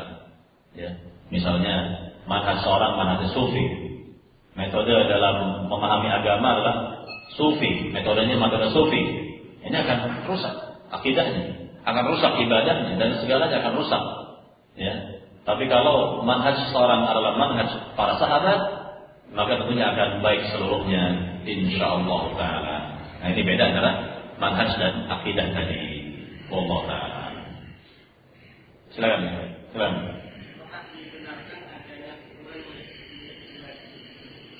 Adanya kuburan, kuburan milik pribadi. Kalau kita lihat di sebagian daerah, memang ada semacam kuburan keluarga, atau di antara suku-suku itu memiliki kuburan khusus, suku-suku tertentu begitu. Namun sebaiknya yang terbaik kalau yakni umat Islam ini kompak, memiliki area tersendiri khusus untuk pemakaman umat Islam. Ini lebih bagus. Jadi lebih baik karena ini tadi dapat terjaga persatuan kaum muslimin misalnya, dan yang lain yang kita harapkan, dan inilah yang benar, yang terbaik. Makanya Rasulullah SAW, Nabi Muhammad SAW, yakni menyiapkan lahan khusus di zamannya itu untuk pemakaman kaum muslimin. Siapapun yang meninggal dari umat Islam dimakamkan di Baqi Al-Gharqad namanya, Baqi. Dan itu masih ada sampai sekarang. Masih ada, bisa kita lihat sampai detik ini masih kita lihat Baqi Al-Gharqad. Nah itu sudah ada di zaman Nabi Muhammad, dan kaum muslimin atau umat Islam yang pertama kali, atau sahabat Nabi yang pertama kali dimakamkan di Baqi Al-Gharqad adalah siapa? Siapa namanya? Utsman Al-Maz'un. Utsman Al-Maz'un, dialah sahabat Nabi yang pertama kali dimakamkan di Baqi Al-Gharqad. Kemudian sahabat-sahabat menyusul sahabat-sahabat yang lain. Adapun kubur Nabi khusus, Nabi memang tidak dimakamkan di Baqi Al-Gharqad karena sudah ada riwayat yang sahih dari Nabi dari sahabat Abu Bakar Siddiq bahwa setiap nabi yang wafat akan dimakamkan di mana dia wafat. Nah, pada saat itu bertepatan pada saat itu ya bahwa Nabi wafat di rumah Aisyah, maka di sanalah Nabi dimakamkan. Dan memang sudah ada kekhawatiran dari Nabi kalau kuburnya dinampakkan, artinya jasad beliau dimakamkan di pemakaman umum di Baqi' al-Gharqad, maka pasti akan terjadi apa? Terjadi hal-hal yang tidak diinginkan. Pasti akan terjadi hal-hal yang tidak diinginkan. Ya, pasti. Kita lihat, jangankan kubur seorang nabi, kubur seorang kiai saja lihat, tanahnya diambil. Ya, tanahnya itu dijadikan sebagai jimat. Ini kubur kiai. Ya, bagaimana kubur seorang nabi? Lebih dari itu, saya yakin lebih dari itu, karena kebanyakan umat ini adalah jahil terhadap agamanya, bodoh terhadap agamanya, tidak paham akidah, tidak paham akidah Islam. Nah, jadi inilah yang perlu kita pahami di sini, mengapa kubur Nabi kok terpisah, tidak di Baqi' al-Gharqad, tidak di Baqi' al-Gharqad. Jadi sebaiknya ya ini tidak ada istilahnya makam-makam pribadi atau eksklusif begitu. Yang terbaik adalah kalau umat Islam memiliki lahan tersendiri sebagaimana yang dicontohkan oleh Rasulullah sallallahu alaihi wasallam.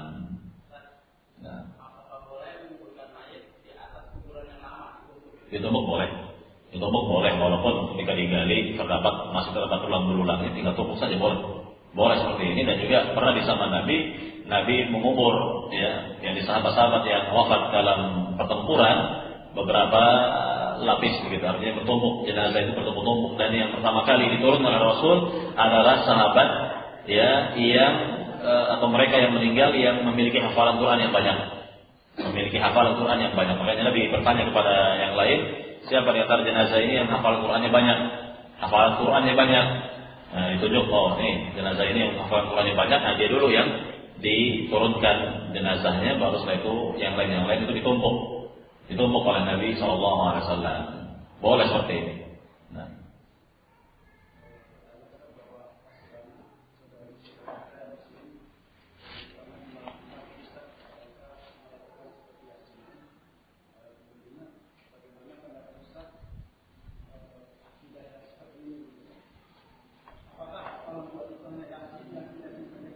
Iya, yakni sebetulnya titik permasalahannya adalah mereka mengamalkan hadis yang lemah. Jadi beragamanya itu dengan hadis yang lemah. Sedangkan hadis-hadis yang menjelaskan tentang Yasin atau keutamaan surat Yasin tidak ada yang sahih dari Nabi SAW. Tidak ada yang sahih dari Rasul SAW. Jadi di antara umat Islam di negeri ini mereka beragama, landasannya adalah karena hadis yang lemah. Hadis yang lemah seperti contohnya. Dan ini terlanjur populer, terlanjur masyhur di tengah masyarakat, dan itu terlanjur diyakini bahwa itulah yang baik. Sedangkan hadis yang sahih belum mereka ketahui. Yakni berdasarkan hadis yang sahih bahwa yang dibaca pada malam Jumat atau hari Jumat adalah surat Al-Kahfi. Surat Al-Kahfi, jadi bukan surat Yasin. Nah, kalaulah mereka tahu yang seperti ini, insya Allah mereka akan beralih. Jadi tidak ada keutamaan atau tidak ada hadis sahih yang menjelaskan tentang keutamaan surat Yasin tersebut. Allah Ta'ala. Jadi ini lagi-lagi lantaran yang kejahilan mereka, keawaman mereka mengenai agama ini, sehingga mereka mengamalkan ya hadis-hadis yang lemah tadi dalam agama mereka. Allah Ta'ala. Jadi landasannya adalah hadis yang lemah, tidak sahih dari Nabi Sallallahu Alaihi Wasallam. Nah, ada lagi silakan. Ada sejarah kubur yang tidak boleh itu dengan dua-duanya, walaupun tanpa mushaf atau dengan hafalan kita, kalau kita ingin baca Al-Quran, ya silakan di masjid atau di rumah atau di tempat yang lain. Karena tidak ada contoh yang seperti ini dari Nabi. Tidak ada contoh yang seperti ini dari Nabi. Coba kalau kita berpikir dengan akal sehat, apa manfaatnya kita baca Al-Quran di atas kubur? Apa manfaatnya? Apakah si mayit akan dapat mendengar? Sudah tidak ada. Tidak akan dapat mendengar. Kalaupun si mayit dikatakan dapat mendengar, apakah dia dapat memetik pelajaran-pelajaran berharga dari Al-Quran yang dibaca itu? Tidak akan. Ya, tidak akan. Tidak akan. Ya, tidak akan dapat memetik pelajaran-pelajaran berharga dari Al-Quran yang dibaca. Kalaupun dapat memetik pelajaran-pelajaran yang dibaca, ya, memetik pelajaran-pelajaran berharga yang berasal dari Al-Quran yang dibaca tadi, apakah dia bisa mengamalkannya? Tidak bisa, sudah. Terputus sudah amal-amalnya. Ya, terputus sudah amal-amalnya. Nabi katakan dalam hadis yang sahih, "Idza mata ibnu Adam inqata'a lahu 'amalu." Inqata'a 'amalu, apabila manusia meninggal, terputuslah amal-amalnya, sudah terputus amal-amalnya. Jadi tidak lagi, ya, dia bisa melakukan segala sesuatu, beraktivitas bagaimana orang yang masih hidup dapat beraktivitas di dunia ini. Nah, ini yang perlu kita pahami. Ini juga terkait dalam masalah akidah. Ini juga terkait dalam masalah akidah. Jadi sudah dikatakan tadi oleh Syekh Shalih Abdul Wahid bahwa masalah akidah ini sangat penting dalam kehidupan seorang hamba dan lebih penting dari makanan dan minuman yang dikonsumsinya setiap hari. Karena akidah ini mewarnai kehidupannya sehari-hari, mewarnai kehidupan si muslim ini sehari-harinya. Ya, sehari-harinya. Bahkan tadi dikatakan bahwa kita ini membutuhkan akidah lebih dari kita membutuhkan, ya, udara untuk bernafas, atau lebih dari nafas kita, Allah Ta'ala. Silakan, ada lagi yang lain? Nah.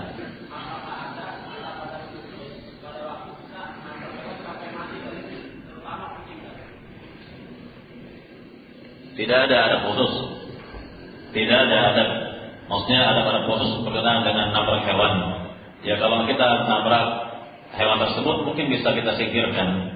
Ya, hewan tersebut kita singkirkan atau kita kuburkan, dan tidak ada keyakinan lebih dalam masalah ini. Tidak boleh ada keyakinan khusus. Karena begini, saya melihat langsung, yakni seorang menabrak kucing misalnya, lalu apa yang dilakukan? Kaos dalamnya ini dia buka. Kaos dalamnya dia pakai baju, di dalam ada kaos dalamnya, dia buka kaos dalamnya ini, kemudian dia bungkus kucing itu yang sudah mati dengan kaosnya ini, lalu dia kubur. Nah, ini apa manfaatnya? Apa manfaatnya seperti ini? Ya. Apalagi kalau nabrak kucing di tol, nggak perlu berhenti, jalan terus, ya, jalan saja terus. Jadi tidak boleh. Yang ada keyakinan khusus dalam masalah ini, tidak ada perlakuan khusus dalam masalah ini, ya, dan jelas itu terjadi atas takdir Allah Subhanahu wa taala. Kita pada dasar tidak ingin menabrak binatang tersebut, namun karena itu sudah terjadi, ya apa boleh buat. Ya, dan tentunya tidak ada keyakinan khusus dalam masalah ini. Nah,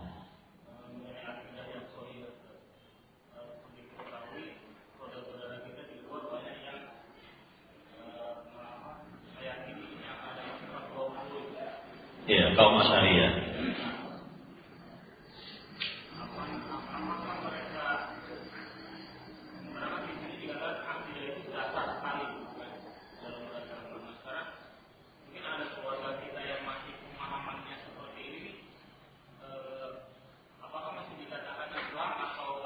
Ya, mereka muslim, tetap muslim.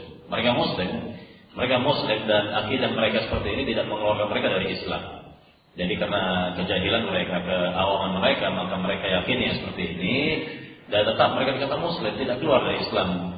Ada memang penyimpangan, memang ada penyimpangan yang dapat mengeluarkan pelaku dari Islam. Contoh, bagi mereka yang berkeyakinan dengan akidah Ahmadiyah misalnya.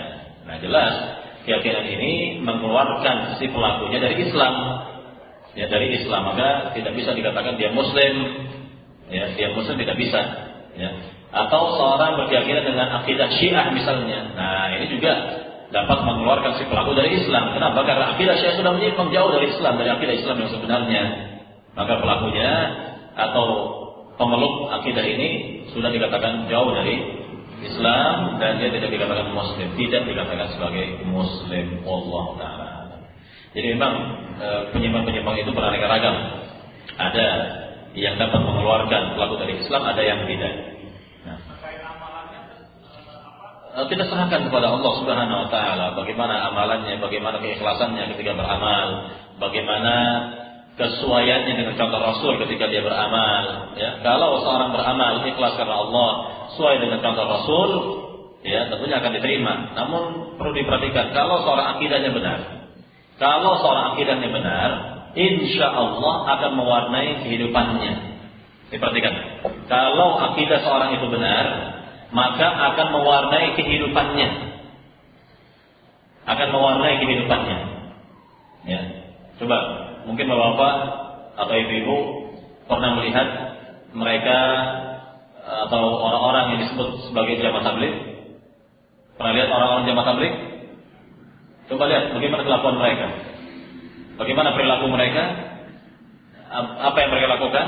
Nah, itu karena akidahnya. Itu karena akidahnya.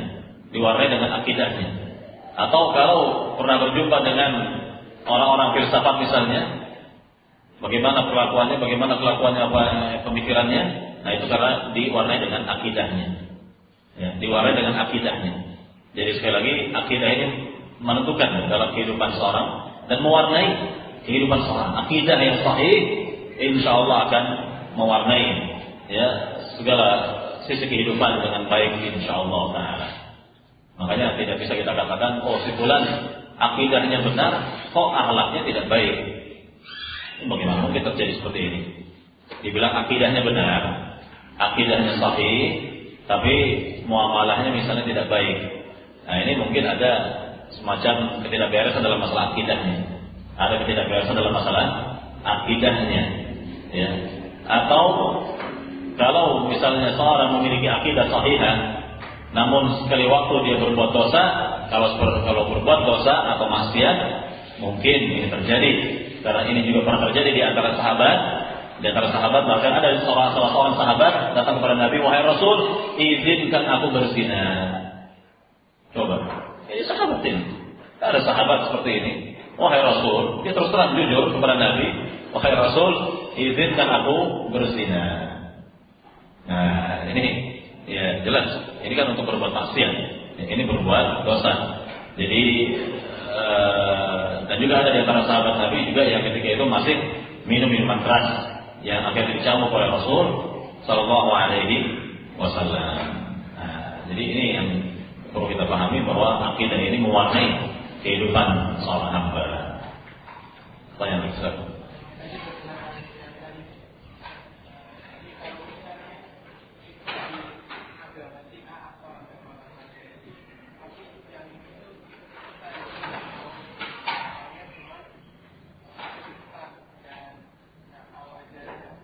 Iya, kalau orang ikut-ikutan beda ya, tentunya beda. Orang ini kan jahil pada dasar tidak paham akidah Ahmadiyah misalnya, tidak paham akidah Syiah yang sebenarnya, kemudian ikut-ikutan, ini beda. Mensikapinya beda dan hukum terhadapnya beda. Beda, seperti ini beda. Ya. Ada juga orang yang memang sudah memang betul yakin dengan akidah Ahmadiyah, yakin betul dengan akidah Syiah, bahwa ini akidah yang benar. Nah, ini jelas berbeda sikap kita dengan yang tadi. Ya. Jadi kita harus lihat siapa orangnya dulu. Siapa orangnya ini? Apakah dia sekedar ikut-ikutan, ataukah orang ini betul-betul sudah tenggelam dengan akidah Ahmadiyahnya atau akidah Syiahnya misalnya? Nah, ini beda sikap kita terhadap dua orang tadi. Sikap kita beda. Ya. Nah, jadi. Oh, tadi sudah saya jelaskan bahwa secara umum bahwa tidak boleh membangun bangunan dan kubur, menyemennya atau lagi membuat marmer atau diberi marmer baginya ataupun yang lainnya, termasuk nisan sebetulnya ya ini dijauhi sebetulnya, dijauhi walaupun ada di antara orang yang membolehkan seperti ini, namun yang terbaik tidak memakainya. Allah Ta'ala. Masih ada lagi? Apa?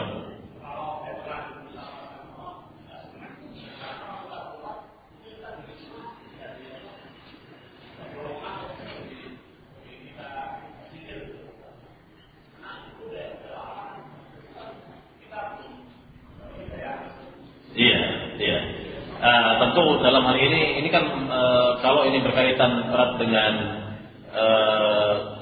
keluarga besar, misalnya kita memiliki keluarga besar dan dikhawatirkan kalau kita yang merubahnya akan terjadi masalah besar ya. maka yang terbaik ya kita dakwahkan dulu mereka, ya, sehingga mereka sendiri yang akan merubahnya nanti. Dan kalau memang diyakini bahwa ini tidak akan ada lagi orang yang mengambilnya atau menggesernya, menggusurnya atau yang semisalnya, maka tidak ada masalah kalau dirubah tadi. Artinya dibongkar ya semennya atau marmernya, diganti dengan yang lain, dengan rumput misalnya. Ini bagus seperti ini. Dan tadi kalau saya katakan ini berkaitan erat dengan keluarga besar, nah jadi disampaikan dulu dakwah ini kepada mereka, diterima alhamdulillah. Kalau tidak ya sudah begitu saja, biarkan begitu saja. Ya, karena ini bukan wewenang kita untuk merubahnya. Kecuali kalau kita sebagai orang yang berkuasa di tengah-tengah mereka dan kita bisa merubahnya tanpa ada fitnah atau tanpa ada masalah besar, tidak ada masalah kita rubah, kan begitu. Jadi lihat dalam dakwah ini sikap yang bijak, sikap yang bijak untuk merubahnya. Karena kebanyakan umat ini adalah awam terhadap agamanya, dan kebodohan itu adalah musuh terbesar bagi seorang. Ya, kebodohan adalah musuh terbesar bagi kehidupan seorang.